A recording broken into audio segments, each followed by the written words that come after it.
যাবতীয় প্রশংসা, যাবতীয় গুণগান সেই মহিয়ান গরিয়ান আল্লাহ সুবহানাহু ওয়া তাআলার জন্য,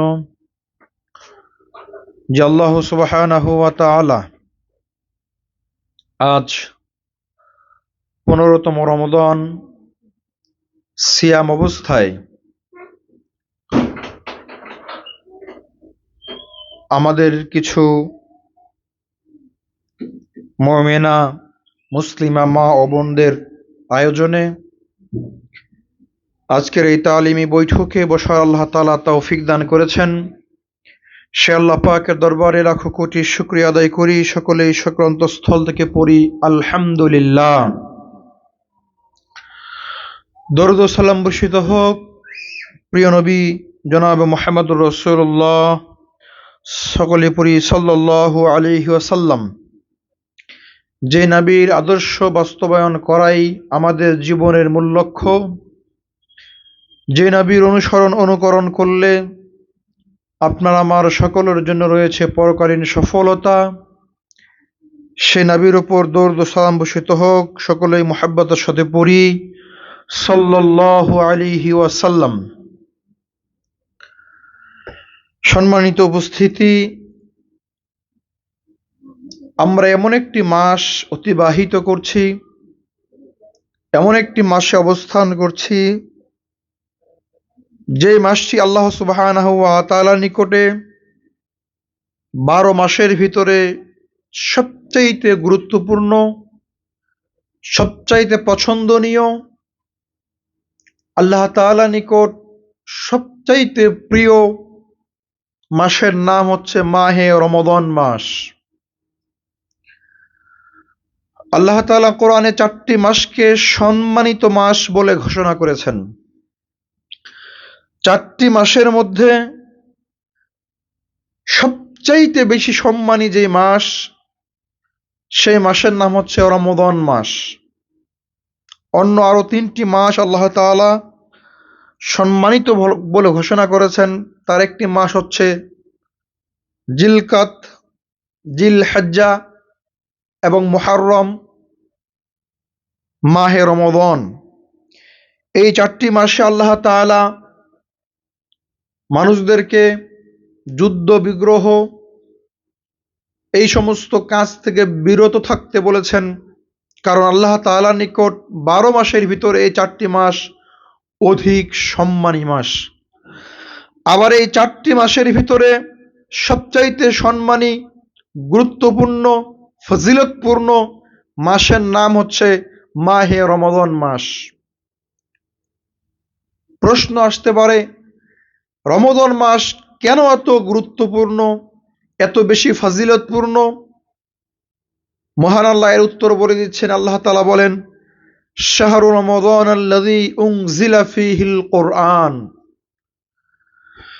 কারণ আমি এই রমাদান মাসে পৃথিবীর সর্বশ্রেষ্ঠ কিতাব মহাগ্রন্থ আল কোরআন নাজিল করেছি। আল্লাহ তাআলা পৃথিবীর মধ্যে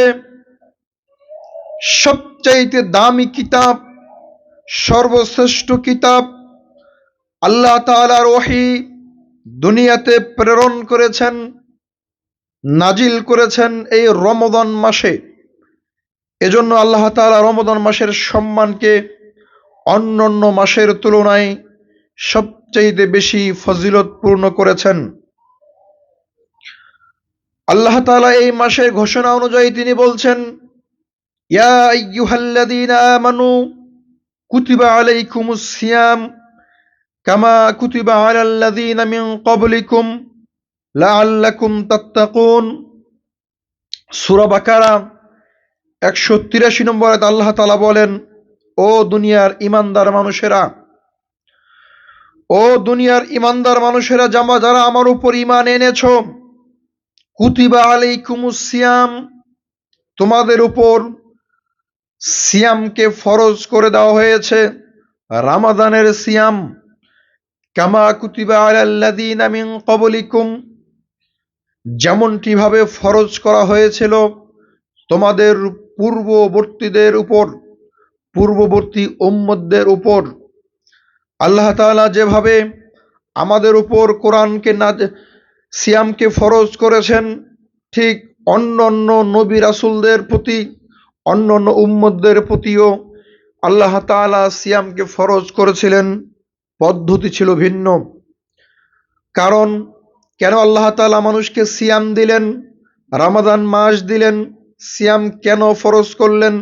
আল্লাহ তাআলা বলছেন লাআল্লাকুম তাত্তাকুন, সিয়াম ফরজ করার কারণ হলো যাতে করে তোমরা তাকওয়াশীল হতে পারো, আল্লাহওয়ালা হতে পারো, আল্লাহকে ভয় করনেওয়ালা হতে পারো, আল্লাহর ভয় অন্তরে জাগ্রত করতে পারো। এই ভয় যেন অন্তরে জাগ্রত হয়, আল্লাহর ভয় যেন তোমরা করতে পারো, আল্লাহর ভয় যেন তোমরা অন্তরে অনুভব করতে পারো, এজন্য আল্লাহ তাআলা রমাদানের সিয়াম দিয়েছেন, রমাদান মাস দিয়েছেন। রমজান মাস মানুষদেরকে ডেকে বলছে, ও দুনিয়ার মানুষ, রমাদান মাস একটি মাস প্রশিক্ষণ গ্রহণ করো, একটি মাস আল্লাহকে কিভাবে ভয় করতে হয় এই প্রশিক্ষণ গ্রহণ করে আরো যেই 11টি মাস রয়েছে এই 11টি মাসে এটার বাস্তবায়ন করো। রমাদান মাস আসলে মানুষ আল্লাহকে বেশি ভয় পায়, এ কথা সত্য। রমাদান মাস আসলে মানুষ আল্লাহকে বেশি স্মরণ করে, এ কথাও সত্য। রমাদান মাস পেলে মানুষ আল্লাহকে বেশি বেশি ডাকে, আল্লাহর নিকটে বেশি বেশি দোয়া করে, এ কথাও সত্য। আল্লাহ তাআলা মানুষদেরকে ডেকে বলছেন, ও ঈমানদার মানুষেরা, তোমরা রমাদানের সিয়াম পালন করো, কারণ এই রমাদান আমি তোমাদের উপর ফরজ করেছি। মানুষ রমাদান আসলে আল্লাহর এই কথায় মানুষ সাড়া দেয়, এ কথা সত্য। মানুষ আল্লাহকে ভয় করে, যদি নাই করত তাহলে সেই সাহারিতে ভাত খেয়েছে বা সাহারি করেছে, সারাদিন অতিবাহিত হয়ে যাচ্ছে তৃষ্ণায় জর্জরিত, মাঠে ঘাটে কাজ করে ক্ষুধায় জর্জরিত, এরপরও মানুষ বাড়িতে নিজের ঘরে ঢুকে ঘরের দরজা বন্ধ করে দিয়ে পেট পরিপূর্ণ করে দিনের বেলা খায় না। এত তৃষ্ণা লাগার পরেও মানুষ পানি পান করে না, আল্লাহ নিষেধ করেছে, তাই বোঝা যায় রমাদান মাস আসলে মানুষ আল্লাহকে ভয় করে। এজন্যই আপনাকে বলছি, রমাদান হচ্ছে প্রশিক্ষণের মাস, একটি মাস আল্লাহকে কিভাবে ভয় করতে হয়, আল্লাহর কথাগুলো কিভাবে মানতে হয়, আল্লাহ তাআলার পথে কিভাবে চলতে হয়, এই মাসে বেশি বেশি প্রশিক্ষণ গ্রহণ করে বাকি 11টি মাস আল্লাহ তাআলার দরবারে এইভাবে হাজিরা দিতে হবে। তাহলেই তো আল্লাহ সুবহানাহু ওয়া তাআলা আপনার আমার জন্য জান্নাত দান করবেন। সম্মানিত উপস্থিতি, মুহাম্মদ সাল্লাল্লাহু আলাইহি সাল্লাম বলেন, সহিহ বুখারী 38 নম্বর হাদিসটা খুলুন, মান সামা রমাদানা ঈমানান ওয়া ইহতিসাবান গুফিরা লাহু মা তাকাদ্দামা মিন যামবি। রাসূল সাল্লাল্লাহু আলাইহি ওয়াসাল্লাম বলেন, কেউ যদি ঈমানের সাথে সওয়াবের আশায় রমাদানের সিয়াম পালন করে, কেউ যদি ঈমানের সাথে সওয়াবের আশায় রমাদানের সিয়াম পালন করে, তাহলে গুফিরা লাহু মা তাকাদ্দামা মিন যামবি, তার অতীতের পাপসমূহকে ক্ষমা করে দেওয়া হবে। হাদিসটা খুব লক্ষ্য করতে হবে, আপনার জানা হাদিস, এরপরও আমি বলছি, জুমার খুতবায় একাধিকবার আপনাকে এই হাদিস আপনাকে আমি বলেছি, আপনি শুনেছেন, এরপরও কেন বলছি? আল্লাহ নবী সাল্লাল্লাহু আলাইহি ওয়াসাল্লাম বলছেন যে মান সামা, যে ব্যক্তি সিয়াম পালন করে, ঈমানান, ঈমানের সাথে, ওয়াহতিসাবান, সওয়াবের আশায়, ঈমানের সাথে সওয়াবের আশায় যে ব্যক্তি সিয়াম পালন করে, তার অতীতের পাপ ক্ষমা করে দেওয়া হবে। এখন আমি যদি প্রশ্ন করি আপনাদের, মানুষ সিয়াম পালন করে কেন, মানুষ রোজা পালন করে কেন? আপনি এক বাক্যে উত্তর দিবেন যে সিয়াম পালন করে সওয়াবের আশায়। কথা সত্য, সওয়াবের আশায় আমরা সিয়াম পালন করি, কিন্তু সওয়াবের আগে যেই শর্তটা আল্লাহ নবী জুড়ে দিয়েছেন সেটা হচ্ছে ঈমানের সাথে। ঈমানের সাথে সিয়াম আদায় করতে হবে। ঈমানের সাথে সিয়াম আদায় করা আর সওয়াবের আশায় সিয়াম আদায় করা এক কথা নয়। সওয়াবের আশায় আমরা সকলেই সিয়াম পালন করি, কিন্তু ঈমানের সাথে কতজন সিয়াম পালন করতে পারি?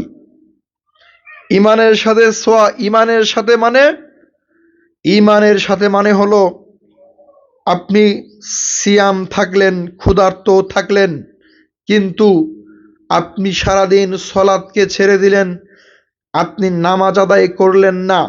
যখন আপনি নামাজ আদায় করবেন না, আপনার তো ঈমানই নাই।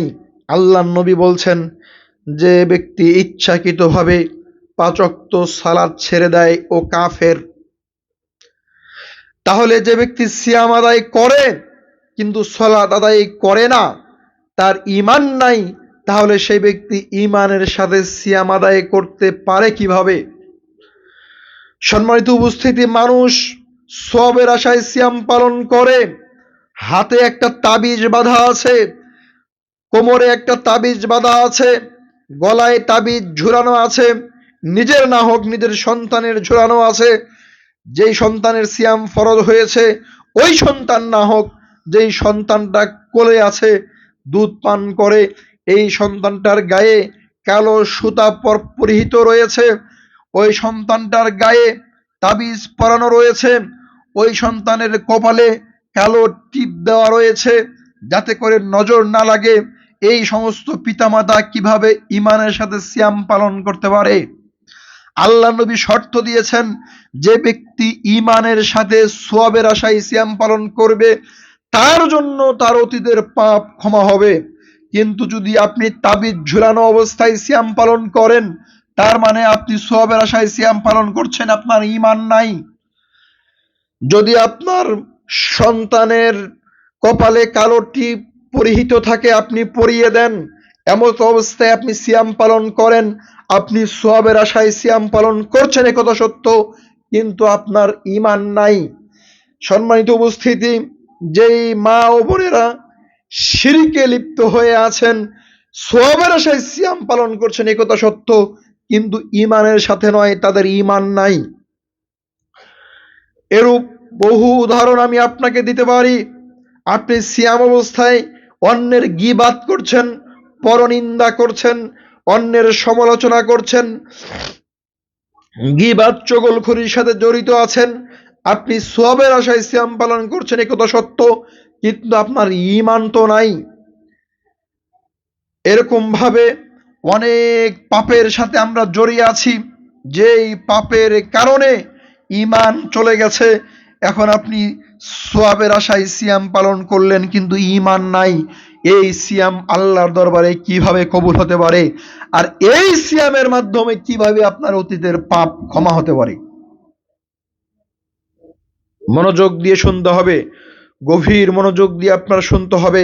আজকে 15টি রমজান আমরা অতিবাহিত করছি, যদি 15টা রোজা বা 15টা সিয়াম ঈমানের সাথে না হয়, তাহলে আমাদের পাপ ক্ষমা হয়নি।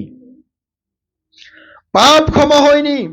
যদি শিরকের সাথে আমি জড়িত থাকি, তাহলে 15টি কেন, সারা জীবন সিয়াম পালন করলেও এই সিয়াম আল্লাহর দরবারে কবুল হতে পারে না। সারা জীবন সিয়াম পালন করলেও কবুল হবে না আল্লাহর নিকটে। যদি আমি শিরকের সাথে লিপ্ত থাকি, পরনিন্দার সাথে লিপ্ত থাকি, যদি আমি সিয়াম অবস্থায় মিথ্যার আশ্রয় গ্রহণ করি, মিথ্যা কথা বলি, অশ্লীল ভাষা ব্যবহার করি, অশ্লীল কথা বলি, মানুষকে গালিগালাজ করি, তাহলে সিয়াম হবে না। এখানে একটা হাদিস আপনাকে আমি বলি, যে ব্যক্তি সিয়াম আদায় করে, আল্লাহ নবী সাল্লাল্লাহু আলাইহি সাল্লাম একটা লম্বা হাদিসের ভিতরে বলছেন, আদম সন্তানের প্রত্যেকটা ইবাদতের বিনিময়ে আল্লাহ তাআলা 10 থেকে 700 গুণ বা তার চাইতে বেশি নেকি লিপিবদ্ধ করেন। তার মানে বোঝা যায়, 1 টাকা দান করলে রমাদান মাসে 700 টাকা বা তার চাইতে বেশি দান করলে সওয়াব যত হবে, 1 টাকা দান করলে একই সওয়াব হবে। রমজান মাসে আপনি যে দান করবেন, অন্য মাসের চাইতে রমাদানের দান 10 থেকে আল্লাহ তাআলা 700 গুণ বা তার চাইতে বেশি বৃদ্ধি করতে পারেন। আল্লাহ তাআলা ইচ্ছা করলে বান্দার আমল নামায় নেকি বাড়াতে বাড়াতে একদম পাহাড় সম পরিমাণ করতে পারেন। কিন্তু আল্লাহ নবী সাল্লাল্লাহু আলাইহি ওয়াসাল্লাম বলছেন, কিন্তু সিয়াম ব্যতীত, কারণ সিয়ামের নেকি বৃদ্ধি করা হয় না, সিয়ামের নেকি লিপিবদ্ধ করা হয় না। প্রশ্ন আসতে পারে, এত কষ্ট করে সিয়াম পালন করি, যদি নেকি বেশি না হয় তাহলে সিয়াম আদায় করে লাভ কি? আল্লাহ নবী সাল্লাল্লাহু আলাইহি ওয়াসাল্লাম বলছেন, আল্লাহ তাআলা বলেন, আস-সাওমু লি ওয়া আনা আজজি, বান্দা শুধুমাত্র কেবলমাত্র সিয়াম আমার জন্যই করে, আমাকে সন্তুষ্টি করার জন্যই করে। এজন্য আমি আল্লাহ তাআলা দুনিয়াতে তাকে কোনো প্রতিদান দিব না, কোনো নেকি দিব না বেশি করে। কিয়ামতের মাঠে আমি আল্লাহ তাআলা তার উপর সন্তুষ্ট হয়ে, তার উপর রাজি খুশি হয়ে আমি তার প্রতিদান নিজ হাতে তাকে দান করব। সুবহানাল্লাহ। সম্মানিত মা ও বোনেরা, আল্লাহ তাআলা যদি নিজ হাতে প্রতিদান দান করেন, তাহলে প্রতিদানটা কি ছোট হবে? প্রতিদান কি ছোট হবে? আল্লাহ তাআলার প্রতিদান কি ছোট হতে পারে? আল্লাহ নবী বলছেন, আল্লাহ তাআলা বলেন হাদিসে কুদসি, আতাদুল ইবাদি as-salihin মা রাআত আইনুন ওয়ালা উযনুন ওয়ালা খাতারা বিকলবি বাশার। আল্লাহ নবী সাল্লাল্লাহু আলাইহি সাল্লাম বলছেন, আল্লাহ তাআলার প্রিয় বান্দা, আল্লাহ যাদেরকে ভালোবাসেন, যাদের প্রতি আল্লাহ সন্তুষ্ট, এই সমস্ত বান্দাদেরকে আল্লাহ তাআলা সুসংবাদ দিচ্ছেন যে আমি ওই বান্দাদের জন্য এমন কিছু সৃষ্টি করে রেখেছি, এমন কিছু তৈরি করে রেখেছি যা বান্দাকে আমি কিয়ামতের মাঠে দিব, এমন কিছু সৃষ্টি করেছি মা রাআত আইনুন। আল্লাহ নবী সাল্লাল্লাহু আলাইহি ওয়াসাল্লাম বলছেন, মানুষের চক্ষু কোনোদিন দেখেনি। কথা বলা যাবে না, আপনারা কথা বলবেন না, মনোযোগ দিয়ে আলোচনা শুনতে হবে। আলোচনা শুনতে যদি বিরক্ত হন তাহলে বলবেন, শেষ করে দেবো ইনশাল্লাহ। কথা বলা যাবে না, একদম মনোযোগ দিয়ে গুরুত্বপূর্ণ সহকারে শুনতে হবে। বলছিলাম, আল্লাহ তাআলা বলেন হাদিসে কুদসির ভিতরে, আমি আমার ভালো বান্দার জন্য, আমি আমার সৎ বান্দার জন্য, আমি আমার প্রিয় বান্দার জন্য এমন কিছু সৃষ্টি করেছি মানুষের চক্ষু কোনদিন দেখেনি, ওয়ালা উযনুন সামিআত, মানুষের কান কোনদিন শুনেনি, ওমা খাতারা বিকলবি বাশার, মানুষের অন্তর কখনো কল্পনা করতে পারে না। এই হাদিসের ব্যাখ্যা, এই হাদিসে কুদসির কথা আমি আপনাকে কি দিয়ে বুঝাবো? মানুষের চক্ষু কত কিছু দেখতে পারে। আজ দুনিয়াটা একটা গ্লোবাল ভিলেজ হয়ে গেছে। টিভির সামনে বসলে, একটা স্মার্টফোন নিয়ে বসলে গোটা দুনিয়া দেখা যায়। বাড়িতে বসে, নিজের ঘরের উঠোনে বসে গোটা দুনিয়া দেখা যায় এই চোখ দিয়ে। আল্লাহ তাআলা বলছেন, আমি আমার ভালো বান্দার জন্য, প্রিয় বান্দার জন্য যা সৃষ্টি করেছি এটা মানুষের চোখ কোনোদিন দেখতে পাবে না, দুনিয়ার চোখ দিয়ে এটা কখনো দেখা সম্ভব নয়। আমি আমার ভালো বান্দার জন্য এমন কিছু সৃষ্টি করেছি মানুষের কান কোনোদিন শুনিনি। কান দিয়ে কত কল্প কাহিনী শোনা যায়, কত পুথির গান শোনা যায়, কান দিয়ে দুনিয়ার কত কিছু শোনা যায়। আল্লাহ নবী সাল্লাল্লাহু আলাইহি ওয়াসাল্লাম বলছেন যে আল্লাহ তাআলা ভালো মানুষের জন্য এমন কিছু সৃষ্টি করেছেন যা দুনিয়ার মানুষ কানে শুনে উপলব্ধি করতে পারবে না। তারপরে তিনি বলছেন, ওমা খাতারা বিকলবি বাশার, আমি আমার ভালো বান্দার জন্য এমন কিছু তৈরি করে রেখেছি, আমি আমার ভালো বান্দার জন্য এমন কিছু সৃষ্টি করেছি যা মানুষের অন্তরে কখনো কল্পনা করতে পারে না। মানুষের অন্তরে কত কিছু না কল্পনা করতে পারে। মানুষ কল্পনা করতে পারে দুনিয়ার সমান 10টা দুনিয়া আমার রয়েছে। মানুষ কল্পনা করতে পারে লক্ষ কোটি ভরি স্বর্ণ আমার রয়েছে। মানুষ কল্পনা করতে পারে পৃথিবীর সর্বশ্রেষ্ঠ ধনী আমি হতে পারি। মানুষ কল্পনা করতে পারে আমার সম্পদের পাহাড় রয়েছে। কত কিছু মানুষ কল্পনা করতে পারে। আল্লাহর নবী বলছেন, ও দুনিয়ার মানুষ, আমি আমার ভালো বান্দার জন্য যা তৈরি করে রেখেছি এটা মানুষ কখনো কল্পনা করতে পারে না। সুবহানাল্লাহি ওয়া বিহামদিহি সুবহানাল্লাহিল আযীম। এই ভালো বান্দা হওয়ার জন্য অবশ্যই আল্লাহ তাআলার বেশি বেশি ইবাদত করতে হবে। যেই সমস্ত কাজে আল্লাহ তাআলা সন্তুষ্ট হবেন ওই সমস্ত কাজ বেশি করতে হবে। এজন্য আমি আপনাকে বলছিলাম, আল্লাহ নবী সাল্লাল্লাহু আলাইহি সাল্লাম বলছেন, আল্লাহ তাআলা বলেন, আস-সাওমু লি ওয়া আনা আজজি, সিয়াম শুধু আমার জন্য বান্দা পালন করে আর এর প্রতিদান আমি আল্লাহ তাআলা নিজ হাতে দান করব। সুবহানাল্লাহ। এরপর তিনি বলছেন, আমার বান্দা সিয়াম পালন করতে গিয়ে দুটি জিনিস থেকে বিরত থেকেছে, দুটি জিনিস থেকে সে বিরত থেকেছে। তার একটি হচ্ছে প্রবৃত্তি থেকে সে বিরত থেকেছে, প্রবৃত্তি থেকে বিরত থেকেছে। দুই, দিনের বেলায় খানা পিনা থেকে বিরত থেকেছে। আল্লাহ নবী বলছেন, এই দুইটা জিনিস থেকে বিরত থাকার কারণে আমি আল্লাহ তাআলা কিয়ামতের মাঠে নিজ হাতে তাকে প্রতিদান দান করব। এখন আপনার সাথে যেটা আমার কথা সেটা হলো, আমরা সিয়াম পালন করি, খানা পিনা থেকে বিরত থাকি, এটা 2 নম্বরের কথা। 1 নম্বর হচ্ছে, যে ব্যক্তি সিয়াম পালন করবে, যে ব্যক্তি রোজা পালন করবে, এই ব্যক্তি প্রবৃত্তি থেকে বিরত থাকবে। প্রবৃত্তি মানে মন যা চায় তাই করবে না, মন যা চায় তার থেকে বিরত থাকবে। মন চাচ্ছে, সিয়াম অবস্থায় সময় কাটছে না, ঘরে ঢুকেই রিমোটটা হাতে নিয়ে টিভিটা জুড়ে দিয়ে একটা সিনেমা দেখা শুরু করে দিলাম। একটা সিনেমা দেখতে 3 ঘন্টা সময়ের প্রয়োজন। 3 ঘন্টা একটা সিনেমা দেখতে দেখতে সময়টা চলে গেল। এর নাম হচ্ছে প্রবৃত্তির অনুসরণ। প্রবৃত্তির অনুসরণ করলে সিয়াম হবে না। প্রবৃত্তির অনুসরণ, সিয়াম অবস্থায় পাপাচারে লিপ্ত হওয়া, প্রবৃত্তির অনুসরণ করলে সিয়াম কবুল হবে না। হবে না বলতে, আল্লাহ তাআলা যে বললেন যে আমি নিজ হাতে প্রতিদান দান করব, তাহলে আল্লাহ তাআলা নিজ হাতে প্রতিদান দিবেন না। আল্লাহ তাআলার নিকট থেকে নিজ হাতে প্রতিদান নিতে হলে প্রবৃত্তি থেকে নিজেকে বিরত রাখতে হবে, তারপরে খানা পিনা।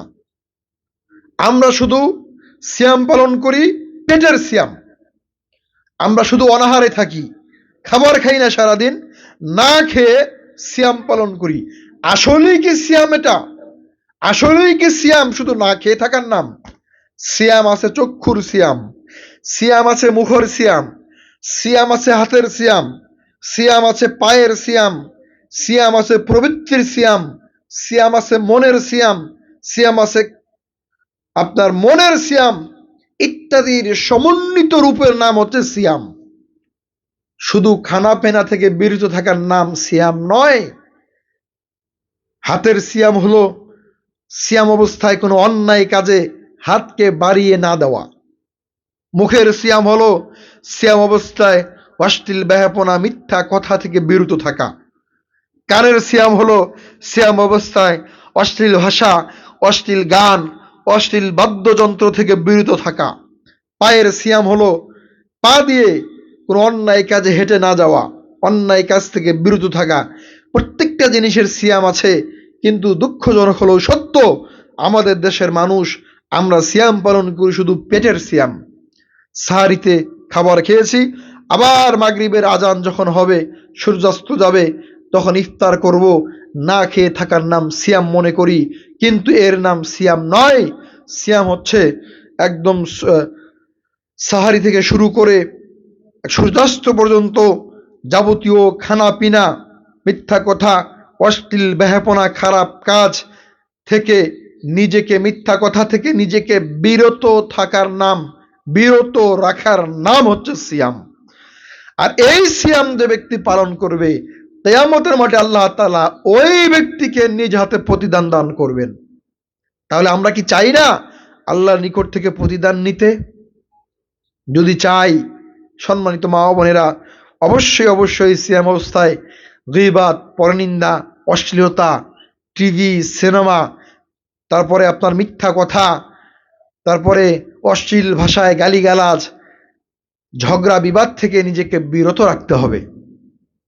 দেখেন, আল্লাহ নবী সাল্লাল্লাহু আলাইহি ওয়াসাল্লাম বলছেন, সিয়ামরত অবস্থায় তোমাকে যদি কেউ গালি দেয়, সিয়ামরত অবস্থায় তোমার সাথে কেউ যদি ঝগড়া করতে আসে, সিয়ামরত অবস্থায় তোমার সাথে যদি কেউ লাগতে আসে, তাহলে তুমি বলো, দেখো, আনা সাইমুন, আমি সিয়াম রয়েছি, আমি তোমার সাথে এখন কোনো তর্কে যাচ্ছি না, আমি তোমার সাথে কোনো ঝগড়ায় লিপ্ত হতে চাচ্ছি না, আমি তোমার সাথে কোনো কথা কাটাকাটিতে লিপ্ত হতে চাচ্ছি না। আনা সাইমুন, আমি সিয়াম রয়েছি, দয়া করে তুমি আমার নিকট থেকে চলে যাও। এটা যে ইমানের সাথে সওয়াবের আশায় সিয়াম পালন করে, যে আল্লাহ তাআলার নিকট থেকে নিজ হাতে প্রতিদান নিতে চায়, এটা হচ্ছে ওই সিয়ামকারী, যেই সিয়ামকারীর সাথে কেউ যদি ঝগড়া বিবাদে লিপ্ত হতে আসে, তাহলে সে বলবে যে আমি সিয়াম আছি, আমি এখন ঝগড়া করতে পারি না, আমি সিয়াম আছি, তুমি ফিরে যাও, আমি সিয়াম আছি, আমি এখন তোমার সাথে কোনো কথা কাটাকাটি করতে পারবো না। কিন্তু দুঃখজনক হলো সত্য যে আমাদের মা বোনদের ভিতরে এই স্বভাবটি নেই। আমরা কেউ যদি একটা কোনাইচা কোনো কথা, ঝগড়া লাগার মতো কোনো কথা, যদি ঠেস দিয়ে কোনো কথা, খোঁচা দিয়ে কোনো কথা বলে দেয়, সেই কথাটা আমরা মাটিতে পড়তে দিই না। সম্মানিত মা বোনেরা, যখন আপনি সিয়াম অবস্থায় ঝগড়া বিবাদে লিপ্ত হবেন, অন্যায় পাপাচারে লিপ্ত হবেন, অশ্লীল ভাষায় লিপ্ত হবেন, মিথ্যা কথায় লিপ্ত হবেন, তাহলে আল্লাহ তাআলার নিকট আপনার এই সারাদিন না খেয়ে থাকাটা কোনো প্রয়োজন নাই। কারণ না খেয়ে থাকার নাম রোজা নয়। না খেয়ে থাকাটা রোজা রাখার একটা মাধ্যম, না খেয়ে থাকাটা রোজা রাখার একটা বৈশিষ্ট্য, না খেয়ে থাকাটা রোজা রাখার একটা মাধ্যম মাত্র। অশ্লীল ব্যাপনা, খারাপ কাজ এবং মিথ্যা কথা এবং যাবতীয় খারাপ কাজ থেকে নিজেকে বিরত রাখার নাম সিয়াম। সিয়ামের সম্মিলিত রূপকে গ্রহণ করেই আপনাকে আমাকে সিয়াম পালন করতে হবে, নচেত 70, 80, 100 বছর সিয়াম পালন করে নিজের পাপ ক্ষমা হবে না। এত বছর সিয়াম পালন করে আল্লাহ তাআলা নিকট থেকে প্রতিদান নেওয়া যাবে না। অথচ আল্লাহ নবী বলছেন, সহিহ বুখারী 2840 নম্বর হাদিসটা খুলুন, আবু সাঈদ খুদরি রাদিয়াল্লাহু তাআলা আনহু বলেন, রাসূল সাল্লাল্লাহু আলাইহি সাল্লাম বলছেন, মান সামা ইয়াওমান ফি সাবিলিল্লাহ বা'দাল্লাহু ওয়াজহাহু আনিন নার 70 খরিফা। আল্লাহ নবী বলছেন, কেউ যদি আল্লাহর রাস্তায়, আল্লাহর দ্বীনের জন্য, আল্লাহর জন্য, আল্লাহকে সন্তুষ্টি করার জন্য একদিন সিয়াম পালন করে, তাহলে বান্দার মাঝে এবং জাহান্নামের মাঝে 70 বছরের পথ দূরত্ব করে দেওয়া হয়। এটা নফল সিয়ামের ফজিলত। কোন সিয়াম? নফল সিয়াম। কেউ যদি একদিন নফল সিয়াম আদায় করে আল্লাহকে সন্তুষ্টি অর্জন করার জন্য, আল্লাহ নবী বলেন, একদিন সিয়ামের জন্য তার মাঝ থেকে জাহান্নামকে 70 বছরের পথের দূরত্ব করে দেওয়া হয়। অপর হাদিসে আল্লাহ নবী সাল্লাল্লাহু আলাইহি সাল্লাম বলছেন, কেউ যদি একদিন সিয়াম পালন করে আল্লাহর সন্তুষ্টির জন্য, তাহলে তার থেকে জাহান্নামকে 100 বছরের পথ দূরত্ব করে দেওয়া হয়। সুবহানাল্লাহি ওয়া বিহামদিহি। মিশকাতটা খুলুন, 2064-তে বর্ণিত হয়েছে, উমামা বাহিলি রাদিয়াল্লাহু তাআলা আনহু বলেন, রাসূল সাল্লাল্লাহু আলাইহি ওয়াসাল্লাম বলছেন, মান সামা ইয়াওমান ফি সাবিলিল্লাহ জাআলাল্লাহু বাইনাহু ওয়া বাইনান নার খান্দাকান। আল্লাহর নবী সাল্লাল্লাহু আলাইহি সাল্লাম বলেন, কেউ যদি আল্লাহর জন্য, আল্লাহর রাস্তায়, আল্লাহর সন্তুষ্টির জন্য একদিন সিয়াম পালন করে, বাইনাহু ওয়া বাইনান নার খান্দাকান, আল্লাহ তাআলা তার উপর খুশি হয়ে, তার উপর সন্তুষ্ট হয়ে তার মাঝে এবং জাহান্নামের মাঝে একটা গর্ত খনন করেন, কামা বাইনাস সামাই ওয়াল আরদ, আর এই গর্তর দূরত্ব, গর্তর পরিমাণ হয় আসমান এবং জমিনের দূরত্বর সমান। উল্লিখিত হাদিস দ্বারা বোঝা যায় রমজানের সিয়াম ছাড়া যদি কেউ নফল সিয়াম আদায় করে তাহলে একদিন সিয়াম আদায় করার কারণে আসমান জমিন পরিমাণ বান্দার মাঝে এবং ওই জাহান্নামের মাঝে গর্ত খনন করা হবে। অর্থাৎ আল্লাহর নবী আপনাকে আমাকে বুঝাতে চাচ্ছেন সিয়াম আদায় করলে জাহান্নাম থেকে বাঁচা যায়। নফল সিয়াম আদায় করলে যদি এত সওয়াব হয়, নফল সিয়াম আদায় করলে জাহান্নামের থেকে এত পথের দূরত্ব যাওয়া যায়, তাহলে রমজানের ফরজ সিয়াম আদায় করলে কত নেকি হতে পারে ভাববার বিষয়। কল্পনায় নিয়ে আসুন রমজানের ফরজ সিয়াম আদায় করলে আল্লাহ তাআলা জাহান্নাম থেকে আপনাকে কত দূরত্বে নিয়ে যেতে পারেন। সম্মানিত উপস্থিতি, রমজানের সিয়াম অবস্থায় রমজান মাসের গুরুত্বপূর্ণ একটা কাজ হচ্ছে রমজান মাসে বেশি বেশি কোরআন তেলাওয়াত করা।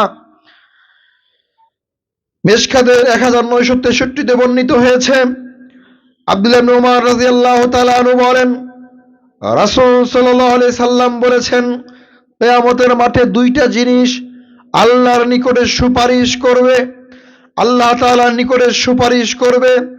কোরআন বলবে, সিয়াম প্রথমে সিয়াম বলবে, আল্লাহ আমি তাকে দিনের বেলায় খানা পিনা থেকে বিরত রেখেছিলাম, আমি তাকে স্ত্রী সহবাস থেকে বিরত রেখেছিলাম, আমি তাকে অন্যায় পাপাচার থেকে বিরত রেখেছিলাম, আমি তাকে প্রবৃত্তির অনুসরণ থেকে বিরত রেখেছিলাম।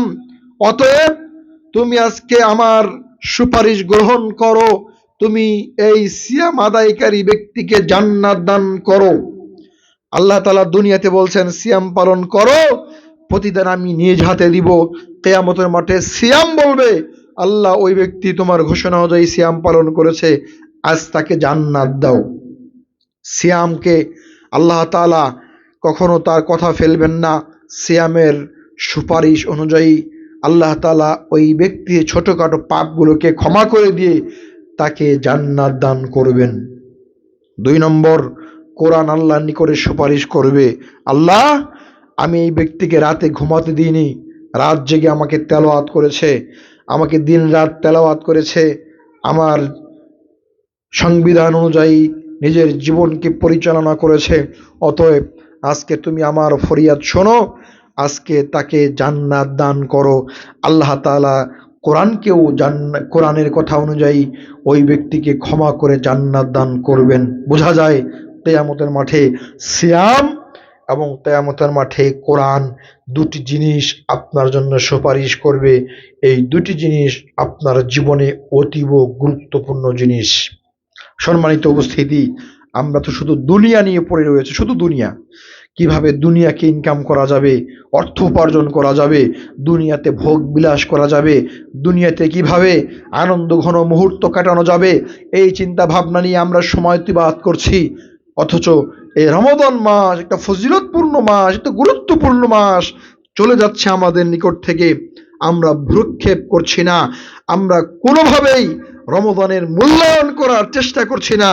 এই দুনিয়া নিয়ে পড়ে রয়েছি, অথচ আল্লাহ সুবহানাহু ওয়া তাআলা বলছেন যে দুনিয়াটা মানুষের নিকট খেল তামাশা মাত্র।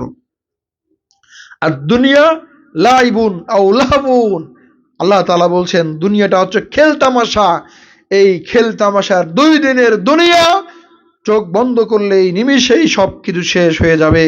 কিন্তু যদি এই রমাদানকে কাজে লাগিয়ে রমাদানের ইবাদত করে দুনিয়া থেকে বিদায় নিতে পারেন, তাহলে অবশ্যই নিষ্পাপ অবস্থায় আপনি কবরে যেতে পারবেন। আপনার জন্য রয়েছে পরকালীন সফলতা। আল্লাহ তাআলা বলেন, সূরা আলার 16-17 নম্বর আয়াতটা খুলুন। আল্লাহ তাআলা বলছেন, বাল তুসিরুনাল হায়াতাদ দুনিয়া, ও দুনিয়ার মানুষ তোমরা দুনিয়া নিয়ে ব্যস্ত হয়ে পড়লে কেন?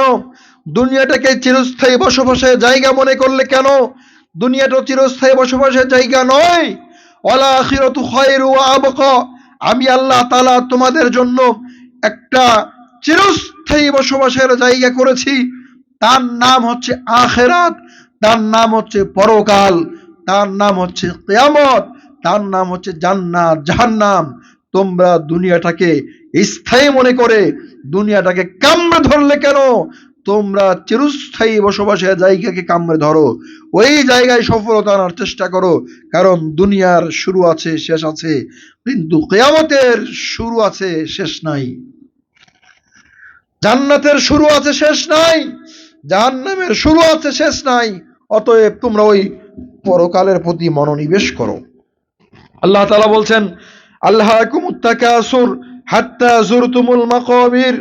দুনিয়াতে মানুষের অর্থ সম্পদ, টাকা পয়সা, ধন দৌলত, এই সমস্ত কিছু মানুষকে পরকাল বিমুখ করে রেখেছে, দুনিয়া আচ্ছন্ন করে রেখেছে, দুনিয়ামুখী করে রেখেছে।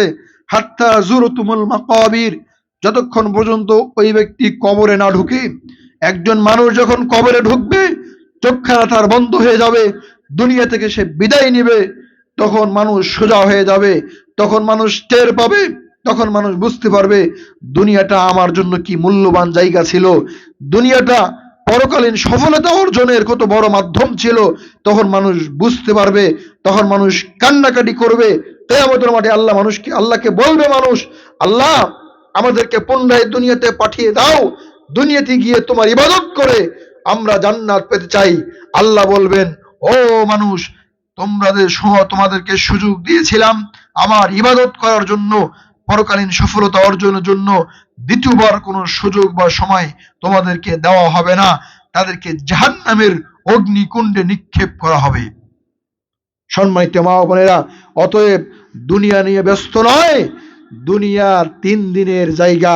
হাসান বাসরি রাহিমাহুল্লাহ বলছেন, দুনিয়া 3 দিনের এক। গতকাল যা তোমার জীবন থেকে চলে গেছে, হাজার চেষ্টা করলেও গতকাল আর ফিরিয়ে নিয়ে আসা যাবে না। আর 2 দিন থাকলো, 2 দিনের মধ্যে একদিন হচ্ছে আগামীকাল। আগামীকাল তোমার জীবনে আসবে, আগামীকাল পর্যন্ত তুমি বেঁচে থাকবে এর কোনো গ্যারান্টি নাই। তাহলে গতকাল চলে গেছে, আগামীকাল আসবে কিনা এর কোনো গ্যারান্টি নাই। 3 নম্বর দিন দুনিয়াতে তোমার জন্য, সেটা হচ্ছে আজকের দিন। আজকের দিনে তুমি বেঁচে থেকে আজকের দিনের ইবাদতটা দিয়ে তুমি জান্নাত লাভ করতে পারো, আজকের দিনের ইবাদত ছেড়ে দিয়ে তুমি জাহান্নাম লাভ করতে পারো। তুমি গতকাল ছেড়ে এসেছো, ইচ্ছা করলেই গতকালের পাপগুলো গিয়ে মোচন করতে পারবে না। আগামীকাল ইচ্ছা করলেই তুমি যেতে পারবে না যদি আল্লাহ তাআলা তোমাকে হায়াত না দেন। অতএব তোমার নিকটে আজ সময় রয়েছে, আজকের এই সময়টাকে কাজে লাগিয়ে তুমি জান্নাত লাভ করার চেষ্টা করো। সম্মানিত মা ও বোনেরা, আপনাকে আমি বলছি, রমজান মাস অতিবাহিত হয়ে যাচ্ছে। গতকাল 14 রমজান চলে গেছে। গতকালে রমজানে যদি আপনি মিথ্যা কথা বলে থাকেন, অশ্লীল ভাষা ব্যবহার করে থাকেন, অন্যায় পাপাচারে লিপ্ত হয়ে থাকেন, জেনায় ব্যভিচারে লিপ্ত হয়ে থাকেন, অশ্লীল কথায় টিভি সিনেমা নিয়ে ব্যস্ত হয়ে থাকেন, তাহলে গতকালের সিয়ামটা আপনার জন্য নষ্ট হয়ে গেছে। গতকালের সিয়ামের দেখি আপনার আমলনামায় জমা হয়নি। আগামীকাল 16 রমজান আপনি আমি সিয়াম পাবো কিনা এর কোনো গ্যারান্টি নাই। অতএব আজকে 15 রমজান আমরা সিয়ামরত অবস্থায় আছি। অতএব আজকের দিনটা কাজে লাগিয়ে যাবতীয় অশ্লীল ব্যবহার, খারাপ কাজ থেকে বিরত থেকে, মিথ্যা কথা থেকে বিরত থেকে, গীবত পরনিন্দা থেকে বিরত থেকে, বেশি বেশি কোরআন তেলাওয়াত করে আজকের দিনের ইবাদতটা দিয়ে আপনাকে জান্নাত কনফার্ম করতে হবে।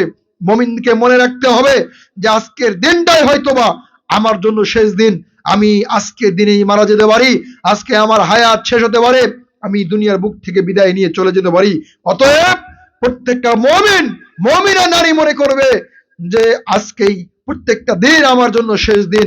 অতএব আজকের দিনের ইবাদতটা করে আমাকে আমার জান্নাতের টিকিট কনফার্ম করতে হবে। সম্মানিত উপস্থিতি, সাহাবীদের ইতিহাস আপনি খুলে দেখেন, তাবেঈন বড় বড় মনুষ্যদের ইতিহাস যদি খুলে দেখেন, দেখবেন যারা রমজান মাস আসার পূর্বেই তাদের প্রয়োজনীয় জরুরি কাজসমূহকে সেরে নিতেন। রমজান আসলে কাজকে কমিয়ে দিতেন, বেশি বেশি কোরআন তেলাওয়াত করতেন, বেশি বেশি নফল সালাত আদায় করতেন, রমজানের বেশি বেশি ইবাদত করতেন। তারা বুঝতো, তারা জানতো রমজানের ইবাদত করে আমি জান্নাতের টিকিট কনফার্ম করতে পারবো। ইতিহাস সাক্ষী রয়েছে, রমজান মাসে ইসলামের প্রথম বিজয় এসেছিল। রমজান মাসে ইসলামের প্রথম বিজয় এসেছিল। এই বিজয় রমজান মাসে এসেছিল। অতএব আমাদেরকে ইতিহাস স্মরণ করে রমজানের যেই ফাজিলত, রমজানের যে আহকাম, রমজানের ফরজিয়াত, এগুলো একদম পুঙ্খানুপুঙ্খানুরূপে পালন করার চেষ্টা করতে হবে। ছোট্ট একটি ইতিহাস আমি আপনাকে বলি। রমজান মাসের প্রথম বিজয় এসেছিল বদরের যুদ্ধে। আল্লাহর নবী সাল্লাল্লাহু আলাইহি সাল্লাম ৩১৩ জন সাহাবী নিয়ে, লম্বা ঘটনা, সংক্ষিপ্ত আকারে আমি আপনাকে বলছি। বদরের যুদ্ধের প্রান্তরে উপস্থিত হলেন, বদরের যুদ্ধ করবেন। ইসলামের প্রথম যুদ্ধ, ইসলামের প্রথম বিজয় সেদিন এসেছিল বদরের যুদ্ধে। দিনটা ছিল শুক্রবার, ১৭ই রমজান। ১৭ই রমজান শুক্রবার সকাল ৮টা থেকে ১০টার মধ্যে এই যুদ্ধ শুরু হয়। ৩১৩ জন সৈনিক, মুসলিম সৈন্য নিয়ে আল্লাহর নবী সাল্লাল্লাহু আলাইহি সাল্লাম এই যুদ্ধে ঝাঁপিয়ে পড়েন। বিপক্ষে কাফের মুশরিক ৩,০০০-এর অধিক সৈন্য ছিল। তাদের সাথে যখন যুদ্ধে লিপ্ত হয়ে গেলেন রমজান অবস্থায়, সিয়াম অবস্থায়, এরপরও কোনো সাহাবী আল্লাহর নবীকে গিয়ে বললেন না, আল্লাহর নবী আজকের সিয়ামটা ছেড়ে দিই, আজকে তো আমরা যুদ্ধ করব। সম্মানিত উপস্থিতি, খুব গুরুত্ব সহকারে শুনবেন। যুদ্ধ চলমান। যুদ্ধের এক পর্যায়ে আল্লাহ নবী সাল্লাল্লাহু আলাইহি সাল্লাম আল্লাহ তাআলার নিকট হাত উত্তোলন করে দোয়া করছেন, আল্লাহ তুমি আমাদেরকে সাহায্য করো, আমাদেরকে এই যুদ্ধে বিজয় লাভ করার তৌফিক দান করো, তুমি আসমান থেকে আমাদের জন্য সাহায্যকারী পাঠাও। সাহাবাইগণ বলছেন যে আল্লাহ নবী সাল্লাল্লাহু আলাইহি সাল্লাম যখন এই দোয়া করলেন, তখন আমরা যখন কাফেরদের নিকটে দৌড়ে যাচ্ছিলাম তরবারি নিয়ে যুদ্ধ করার জন্য, তাদের গর্দানটাকে, তাদের মস্তকটাকে আলাদা করে দেওয়ার জন্য, আমরা দেখতে পাচ্ছিলাম তাদের নিকটে যাওয়ার পূর্বেই তাদের মাথাগুলো দেহ থেকে আলাদা হয়ে আমাদের পায়ের সামনে এসে পড়তে লাগলো। আমরা আশ্চর্য হয়ে যেতে লাগলাম, ঘটনা কি? আমরা তো তরবারি চালাইনি, আমরা তরবারি চালালাম না, কিভাবে তাদের গর্দানটাকে ছিঁড়চ্ছেদ করে দিয়ে মাটিতে তাদের গর্দান পড়ে গেল। আল্লাহ নবী সাল্লাল্লাহু আলাইহি সাল্লাম বললেন, ও মুসলিম সৈন্যরা, ও আমার সাহাবীরা, তোমরা ঈমানের দীপ্ততা নিয়ে, ঈমানের তেজস্বিতা নিয়ে তোমরা যুদ্ধ চালিয়ে যাও। আল্লাহ তাআলা আসমান থেকে আমাদের নিকটে সাহায্য প্রেরণ করেছেন। ওই দিন ১,০০০, কোনো আয়াতে ২,০০০, কোনো আয়াতে ৩,০০০ পর্যন্ত ফেরেশতা আল্লাহ তাআলা দুনিয়াতে পাঠিয়েছিলেন ওই যুদ্ধে অংশগ্রহণ করার জন্য। এক পর্যায়ে যুদ্ধ চলমান। ছোট্ট ছোট্ট দুই ভাই, মুআজ, মুআব্বিস, দুইজন ভাই আব্দুর রহমান ইবনে আউফ রাদিয়াল্লাহু তাআলা আনহুকে এসে বলছে যে, আচ্ছা আবু জাহেলকে একটু আমাকে দেখিয়ে দেন তো। আমরা শুনেছি আবু জেহেল নাকি আমার নবীকে গালি দিয়েছে, ও নাকি প্রায় আমার নবীকে ভৎসনা করে, আমার নবীকে গালি দেয়। আপনি আমাদেরকে দেখিয়ে দিবেন কি আবু জেহেল কোথায়, আবু জেহেল কোন লোকটা? আব্দুর রহমান আউফ রাদিয়াল্লাহু তাআলা আনহু বলছেন, আমি আশ্চর্য হয়ে গেলাম। ছোট্ট ছোট্ট দুজন বালক, তারা জিজ্ঞাসা করছে আবু জেহেলের কথা, আবু জেহেলকে তারা হত্যা করবে। আমি একটু ভয় পেয়ে গেলাম, কিন্তু তাদের বলার ভঙ্গিমা দেখে আমি বললাম, ওই যে দেখা যায় উটের উপরে চড়ে যুদ্ধ করছে, বা ঘোড়ার উপরে চড়ে যুদ্ধ করছে, একদম ঘোড়া সাজসজ্জা করানো আছে যুদ্ধের জন্য, ওই ব্যক্তিটা হচ্ছে আবু জেহেল। আব্দুর রহমান ইবনে আউফ রাদিয়াল্লাহু তাআলা আনহু বলছেন, এই কথা বলার সঙ্গে সঙ্গে আমি তাকিয়ে দেখলাম তারা বিদ্যুতের গতির ন্যায় আবু জাহেলের নিকটে গিয়ে পৌঁছে গেলেন। গিয়ে মুআব্বিস বড় ভাই গিয়েই তরবারি দিয়ে আবু জাহেলের পায়ে এত জোরে আঘাত করলো যে তার পাটা শরীর থেকে আলাদা হয়ে গেল, শরীর থেকে আলাদা হয়ে গেল। আবু জাহেলের সন্তান দেখতে পেলেন যে মুআজ, মুআব্বিস তার বাবার উপর আক্রমণ করেছে, এজন্য তিনি এসে মুআব্বিসের উপর আক্রমণ করলেন। মুআব্বিসের হাতে এত জোরে তিনি তার তরবারিটা চালালেন যে মুআব্বিস তার শরীর থেকে হাতটা আলাদা হয়ে গেল, চামড়াটা ঝুলে আছে, যুদ্ধ করতে সমস্যা হচ্ছে। মুআব্বিস রাদিয়াল্লাহু তাআলা আনহু তিনি তার নিজের পায়ের নিচে তার এই হাতটাকে ফেলে টান দিয়ে ছিঁড়ে তিনি ফেলে দিলেন, তার হাতটাকে দিয়ে তিনি যুদ্ধে লিপ্ত হয়ে গেলেন। এক পর্যায়ে মুআজ, মুআব্বিস ওই যুগের আল্লাহর নবীর সবচাইতে বড় শত্রু, সবচাইতে বড় দুশমন আবু জেহেলকে কুপঘাত করে জমিনে ফেলে দিলেন। দৌড়িয়ে দুই ভাই আল্লাহর নবীকে এসে বলছে, আল্লাহর নবী, আমি আমি হত্যা করেছি আবু জেহেলকে। আরেক ভাই বলছে, আল্লাহ নবী আমি হত্যা করেছি আবু জেহেলকে। আল্লাহ নবী সাল্লাল্লাহু আলাইহি ওয়াসাল্লাম বললেন, তোমরা কি তোমাদের তরবারি ধুয়ে ফেলেছো? জি না। এই যে আবু জেহেলের রক্ত, আল্লাহ নবী রক্ত দেখে বললেন, তোমরা দুই ভাই আবু জেহেলকে হত্যা করেছো। আব্দুল্লাহ ইবনে মাসউদ রাদিয়াল্লাহু তাআলা আনহু বলেন, আমি আবু জেহেলের নিকটে গেলাম, গিয়ে দেখি সে মাটিতে লুটিয়ে পড়ে আছে, এমতো অবস্থায় তার শ্বাস চলছে। আমি তার গর্দানটাকে তার শরীর থেকে আলাদা করে দিয়ে আল্লাহর নবীর নিকটে গর্দানটাকে নিয়ে আসলাম। আল্লাহর নবী, এই যে আপনার সবচাইতে বড় দুশমন, আপনার সবচাইতে বড় শত্রু আবু জাহেলের গর্দানটা আপনার সামনে আমি উপস্থিত করেছি। সম্মানিত মা বোনেরা, ইতিহাস সাক্ষী রয়েছে, ইতিহাস আপনাকে জানতে হবে। এই রমজান মাসে আল্লাহ তাআলা, রমজান মাসেই আল্লাহ তাআলা ইসলামের প্রথম বিজয় দান করেছিলেন। অতএব ইতিহাস ভুলে গেলে চলবে না, রমজানের সময়কে নষ্ট করলে চলবে না। রমজানের প্রত্যেকটা ইবাদতকে কাজে লাগিয়ে আপনাকে আমাকেও সাহাবীদের মতো দুনিয়াতে জান্নাতের টিকিটকে কনফার্ম করতে হবে। রমজানের গুরুত্বপূর্ণ একটা আমল হচ্ছে বেশি বেশি দান করা। আপনাকে রমজানে বেশি বেশি দান করতে হবে। রমজানে বেশি বেশি কোরআন তেলাওয়াত যেমন করবেন, আপনাকে রমজানের এমন একটা দিন যেন অতিবাহিত না হয় যেই দিনটায় আপনি দান করেননি। আপনি বেশি বেশি দান করবেন। একটা হাদিস এখানে আপনাকে শুনিয়ে যাই, আপনার দান হতে হবে আবু বকরের মতো, আপনার দান হতে হবে আয়েশা রাদিয়াল্লাহু তাআলা আনহার মতো, আপনার দান হতে হবে খাদিজা রাদিয়াল্লাহু তাআলা আনহার মতো। আল্লাহ নবী সাল্লাল্লাহু আলাইহি সাল্লাম যখন নবুয়ত পেলেন, খাদিজা রাদিয়াল্লাহু তাআলা আনহার যত সম্পদ ছিল সমস্ত সম্পদ তিনি আল্লাহ নবীকে দিয়ে দিলেন। আল্লাহ নবী, এই সম্পদ আপনি ইসলামের জন্য খরচ করে দেন। আয়েশা রাদিয়াল্লাহু তাআলা আনহা বলছেন, যখন ঈদের মাঠে আল্লাহ নবী সাল্লাল্লাহু আলাইহি সাল্লাম আলোচনা করতে করতে এক পর্যায়ে বলতেন, তাসাদ্দাকনা তাসাদ্দাকনা তাসাদ্দাকনা, তোমরা দান করো, তোমরা দান করো, তোমরা দান করো। বেলাল রাদিয়াল্লাহু তাআলা আনহু এইভাবে হাতটা পেতে দিতেন দান উঠানোর জন্য। তো এই বেলাল রাদিয়াল্লাহু তাআলা আনহু যখন দান উঠানোর জন্য হাতটা পেতে দিতেন, তখন তিনি বলছেন, আমি লক্ষ্য করে দেখেছি যে মা বোনেরা তাদের কানের দুল, তাদের গলার চেন এবং তাদের হাতের বালা স্বর্ণ দিয়ে যেগুলো তৈরি, এগুলো তারা খুলে খুলে আমার হাতে তারা দান করছে। আপনাকে এমন দান করতে হবে। আল্লাহ নবী সাল্লাল্লাহু আলাইহি সাল্লাম বলছেন একদিন সাহাবীদেরকে নিয়ে, ও আমার সাহাবীরা, আজকে তোমরা কে সিয়ামরত অবস্থায় রয়েছ? সাহাবীদের মধ্য থেকে একজন সাহাবী হাত উঠালেন, তার নাম হচ্ছে আবু বকর। আল্লাহ নবীকে বললেন যে, ইয়া রাসূলুল্লাহ, আনা আনা, আমি আমি সিয়াম রয়েছি। আল্লাহ নবী সাল্লাল্লাহু আলাইহি সাল্লাম বললেন, আজকের দিনে তোমাদের মধ্যে কে জানাজার সালাতে অংশগ্রহণ করেছো? আবু বকর রাদিয়াল্লাহু তাআলা আনহু বলছেন, আল্লাহ নবী, আনা, আমি জানাজায় অংশগ্রহণ করেছি। আল্লাহ নবী সাল্লাল্লাহু আলাইহি সাল্লাম আবার বললেন, আজকের দিনে তোমরা কে অসুস্থ রোগীকে দেখতে গিয়েছো? আবু বকর রাদিয়াল্লাহু তাআলা আনহু হাত উঠালেন। আবু বকর বলছেন, আল্লাহ নবী, আনা, আমি আজকে অসুস্থ রোগীকে দেখতে গিয়েছি। এরকম কয়েকটি গুণের কথা তিনি বললেন এবং প্রত্যেকবার আবু বকর রাদিয়াল্লাহু তাআলা আনহু হাত উত্তোলন করে বললেন, আল্লাহ নবী, আমি এই কাজগুলো আজকে করেছি।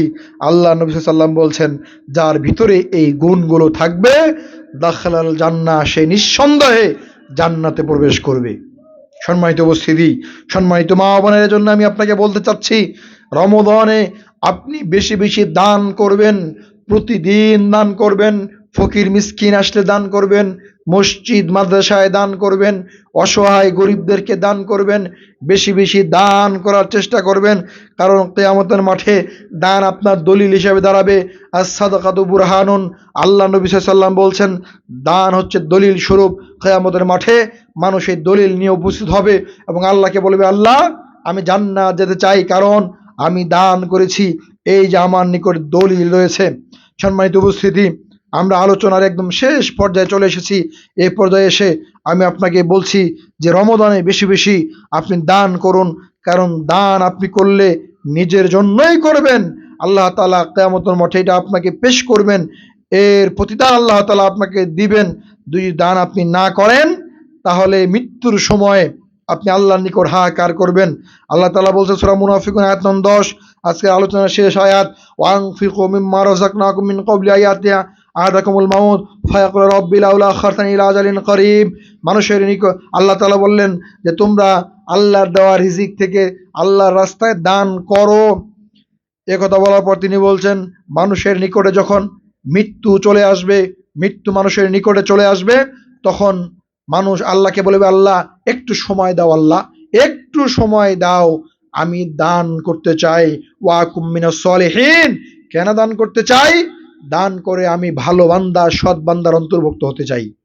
সম্মানিত মা ও বোনেরা, যখন একটা মানুষ মৃত্যু শয্যায় সজ্জিত হয়, তখন আমরা তাকে একটু পর পর পানি পান করাই, লবণ পানি একটু পর পর মুখে দেই। আমরা মনে করি তার গলাটা শুকিয়ে যাচ্ছে, সে পানি পান করতে যাচ্ছে। জি না, সে পানি পান করতে চাচ্ছে না। সে তখন আল্লাহকে বলে, আল্লাহ একটু সময় দাও, আল্লাহ একটু সময় দাও, আমি দান করতে চাই। আল্লাহ বলেন, ওলা ইয়াখিরুল্লাহু নাফসান ইযা জাআ আজালুহা।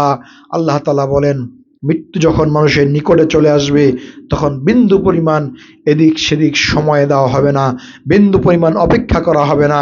মানুষ তখন দান করতে চাইবে, তখন দান করার সুযোগ তাকে দেওয়া হবে না। অতএব দুনিয়াতে বেঁচে থাকতে, জীবন থাকতে, হায়াত থাকতে আপনাকে আমাকে বেশি বেশি দান করতে হবে। আল্লাহ তাআলা যেন এই রমজানে আমাদেরকে বেশি বেশি দান করে আল্লাহর প্রিয় বান্দা হওয়ার তৌফিক দান করেন। সকলে বলি আল্লাহুম্মা আমিন। সম্মানিত মা বোনেরা, বেশি বেশি দান করুন।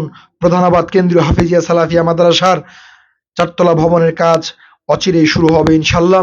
আপনার নিকট আমি দাওয়াত রেখে যাচ্ছি, আপনি এই ভবনের জন্য অবশ্যই অবশ্যই বেশি বেশি দান করার চেষ্টা করবেন। আমাদের মাসিক স্বীকৃতি সদস্য হওয়ার চেষ্টা করবেন। প্রতি মাসে 20 টাকা থেকে শুরু করে 50 টাকা, 100 টাকা, 200 টাকা, 500 টাকা আপনি দান করতে পারেন। আল্লাহর নবী বলছেন, আল্লাহর নিকটে ওই ইবাদত সবচেয়ে বেশি প্রিয় যেটা নিয়মিত করা হয়। অতএব আপনি প্রতি মাসে 20 টাকা, 50 টাকা, 100 টাকা নির্ধারিত একটা টাকা আপনি মাদ্রাসায় দান করে নিয়মিত দানের খাতায় আপনার নামটা লিখাতে পারেন। আল্লাহ তাআলা এর বিনিময়ে কিয়ামতের মাঠে আপনাকে জান্নাত দান করবেন ইনশাআল্লাহ, এটা আমরা বিশ্বাসী। অতএব আপনি আসুন, আমরা বেশি বেশি দানের হাতকে বাড়িয়ে দিই। আল্লাহ তাআলা আমাদের দানকে কবুল করেন। সকল বলি আল্লাহুম্মা আমিন। পরিশেষে আল্লাহ তাআলার নিকট দোয়া করছি, আল্লাহ আজকে এই তালিমি বৈঠকের ব্যবস্থা যারা করেছেন, তুমি তাদের উত্তম জাযা খায়ের দান করো। যারা উপস্থিত হয়ে এই বৈঠককে সাফল্যমণ্ডিত করেছে, তুমি তাদের সকলকেই কবুল করো। কিয়ামতের মাঠে এই বৈঠককে তুমি নাজাতের উসিলা হিসেবে কবুল করে নিও। সকল বলি আল্লাহুম্মা আমিন। আল্লাহ তুমি বড় রহমান, তুমি বড় ক্ষমাবান, তুমি বড় দয়াবান। তুমি আমাদের সমস্ত পাপকে ক্ষমা করে দিয়ে রমাদানের সিয়ামগুলিকে কবুল এবং মঞ্জুর করে নাও। আল্লাহ এই রমাদানের বিনিময়ে যেন আমরা কিয়ামতের মাঠে তোমার হাত থেকে পুরস্কার গ্রহণ করতে পারি, সেই তৌফিক তুমি আমাদেরকে দান করো। সকল বলি আল্লাহুম্মা আমিন। আল্লাহ সিয়াম অবস্থায় যাবতীয় অশ্লীল ব্যয়াপনা, অন্যায় খারাপ কাজ থেকে বিরত থেকে আমাদেরকে যেন বেশি বেশি ইবাদত করে সময়টা কাটানোর তৌফিক তুমি দান করো। সকলে বলি আল্লাহুম্মা আমিন।